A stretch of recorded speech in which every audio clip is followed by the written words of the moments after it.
Hi, I'm Matt Holm, and I'm the co-creator of the Baby Mouse and Squish series. The true story of how Baby Mouse was born.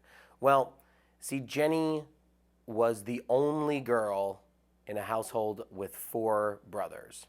So she grew up reading a lot of boy comics her whole life. And she liked them a lot, but she really wished that there were better girl characters in comics, you know. Most of them seemed to be running around in their underwear all the time as superheroes, you know, and she just really didn't identify with that. And so that was sort of stewing in the back of her mind. And then one day, when she was in New York City working in advertising at the time, she was having a bad day, as I'm sure many people in advertising do. And she came home and she was cranky and everything had gone wrong that day. It was what we now think of as a typical Baby Mouse kind of day. And she said right then the image of this cranky little mouse popped into her head with, you know, a frown on her face and her whiskers were messy and she had her hands on her hips, but she had a little heart on her dress. So she was still cute. And she scribbled it down on a paper napkin.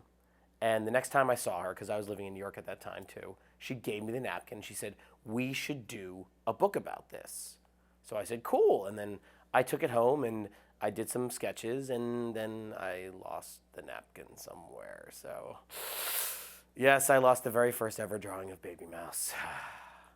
After the initial sketch, we made kind of a day in the life of Baby Mouse pitch where it was about 50 pages long. Jenny wrote the whole manuscript out in storyboard format. And I did some key art for about a dozen pages throughout it. And we pitched that for about 3 years, actually, after we came up with it. It took a long time. And no one was really making graphic novels for kids at the time. I think we just had we had to wait for the times to change.